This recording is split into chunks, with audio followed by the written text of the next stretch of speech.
د شپې نوکان واړه کول مکروه دي. آیا دا خبره صحیح ده او که نه؟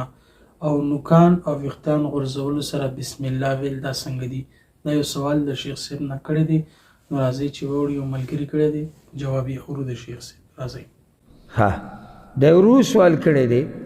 یو کس وی چې د شپې نوکونه واړه کول مکروه دي. بله دا چې کله نوکونه ویښته واړه کې او بیا یې ګزاري، نو د ګزارلو نه مخکې و بسم الله وی چې شیطان یې راوانلي. جواب د دې مسلې دا زموږ په دې علاقو کې د نوکونو د ویښتو په باره کې هغه ډېر خزعبلات چلېږي را چلېږي. یعنې هغه صحیح دین صحیح علم نه زموږ نه پاتې دی او په دې قصو کې پراته وي. نوک سره به څه کوې، ویښتو سره به څه کوو، او سترګې رپېدو سره به څه کوو، ځای جارو کولو سره به څه کوو. یعنې زموږ ټول غم دغې سره دی. قبلې تخفیه غځول شو، داسې نورې مسلې. بارک الله فیک. موږ دې مسلو کې پراته یو. صحیح د سړي سره د دین سوچ یي، خو الاهم فالاهم د اهمو مسلو نه شروع که عقیدې نه شروع کړي. زموږ عقیده څنګه ده، زموږ منځونه په کومه طریقه دي، زموږ زکاتونه څنګه دي، زموږ روجې څنګه دي، زموږ نور عبادات څنګه دي، زموږ راشه درشه، زموږ غم خادیانې، زموږ رواجونه رسمونه. خو نوک کته او نوک بره، نوک کته او نوک بره.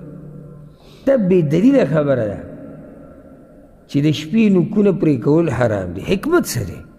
ګور د شریعت په هر کار کې حکمت وي.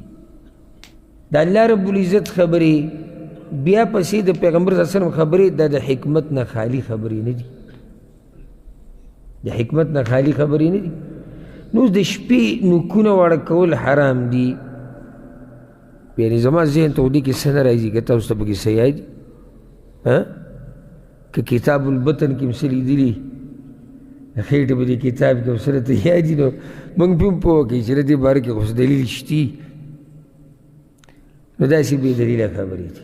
بعض وی دا نوکونه چې واړه کړي او دا دې وغورځول کور کې، د دې د لاسه نیستي راځي، نیستي غریبي. دا خو په تقدیر کې الله لیکلي دي. د دې د نوکونو ګزارلو سره څه کار دی؟ ښه دلته دا ورور وی چې ګزاري نو بسم الله به وایي چې شیطان یې راوچت نه کړي. دا هم بې دلیله خبره ده. دا هم بې دلیله خبره ده چې لازم به ته درې پیرې بسم الله وایي ځکه چې به یې شیطان راوچتوي. دغه شان بعض خلک وایي چې لازم به یې خښې، نوکونه او ویښته به لازم خښې. دې په دې خښولو کې یو حدیث راغلی ده، خو انتهایي کمزوری روایت دی سندن.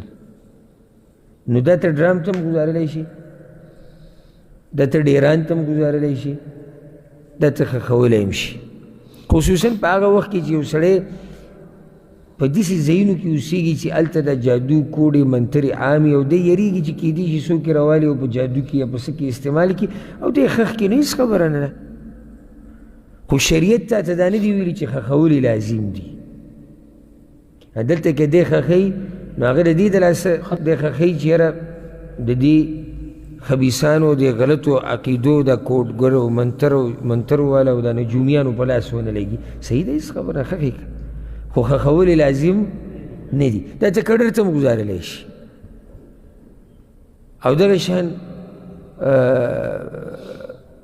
بعض خلک وایي موږ وسیږو، بعض وایي موږ یې ډیران ته وزار کړو. هېڅ خبره نه دي. دومره غټه مسله ته مه جوړوي. او څنګه چې دې ورو ورو وایي چې بعض وایي او زنانه خصوصا وایي دا د زنانو مسلې دي. وی د ماښام نه بعد چې ځای جارو کې نو دې سره نیستي راځي. دا هم پته وي چې کوم ځای نه دوی اورېدلې ده. خو یو خبره ما تجربه کړې ده، کومه خبره چې په عوامو کې مشهوره وي دا هسې نه مشهوره. چېرته یا خو کمزوري علم والا مولوي صاحب بیان کړې ده او یا چېرته امیر صاحب بیان کړې ده چې تبلیغ کې 2-3 ګشته لګولي دي. هسې عوام د ځان نه ګورې یو مسله نه مشهوره وي، خو یوې واوري هغې بیا بل ته بیانوي، بلې بل ته بیانوي، بلې بل ته بیانوي. نو هغه مسله دې څه شي؟ مشهوره شي. ما به بعضې خبرې د عوامو نه اورېدې مخکینۍ خبره ده نو داسې سوچ به مې کوو په اوله کې سړی چې کله د علم ته نوی نه راوځي سړي خو مطالعات دومره نه وي نه ډېرو علماو سره داسې ناسته شي نو ما به سوچ کوو چې یاره د عوام د بس خبرې څنګه کوي دا اوس دوی د کوم ځای نه راویستي وروسته ورو ورو ما پکې هغه بعض مسلې د مولیانو په کتابونو کې ولیدې راغلی وي ما پخپله ولیدې چې هغه ډکوسله په کتاب کې موجود ده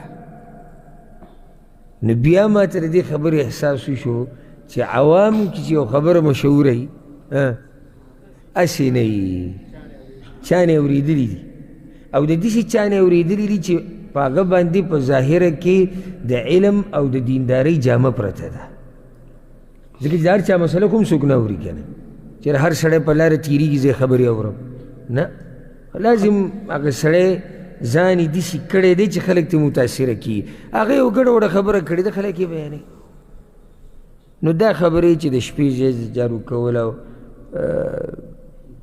نوکونه وړه نورې سشتي پکې تاسو ته یاد دي ډېرې داسې خبرې چې هسې پالتو دي که نه تاسو ته الله ساتلي تاسو ته هېڅ هم نه دي یاد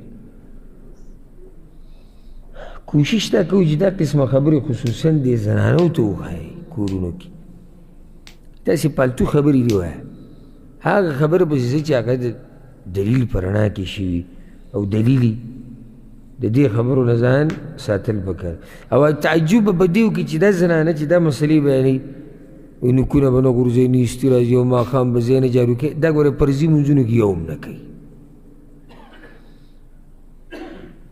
یو مونځ به نه کوي ښه یو او چې کش د جارو واوري د ماښام مانځه نه بعد د کټ نه به راودانګي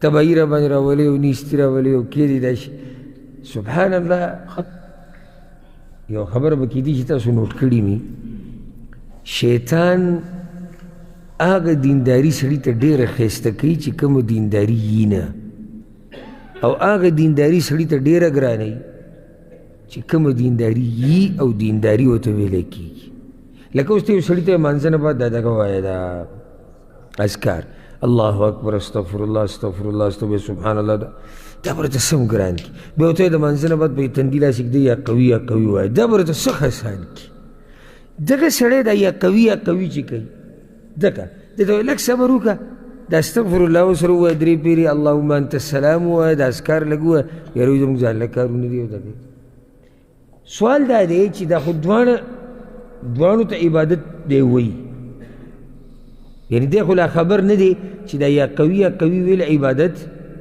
نه دی ځکه چې بدعت دی دی خو ته خبر نه دی که نه نو دې ته هم عبادت وایي دغې ته هم وایي دا یو ورته ولې اسان دی او دا بل ورته ولې ګران دی شیطان ورته ښایسته کړی ځکه چې بدعت شیطان خو غواړي چې دی په داسې کار کې پرېوځي چې دی ورته عبادت وایي او هغه عبادت نه وي دی محنت وکړي او قیامت کې په آخرت کې د هغه کسانو په صف کې راشي وجوه یومئذ خاشعه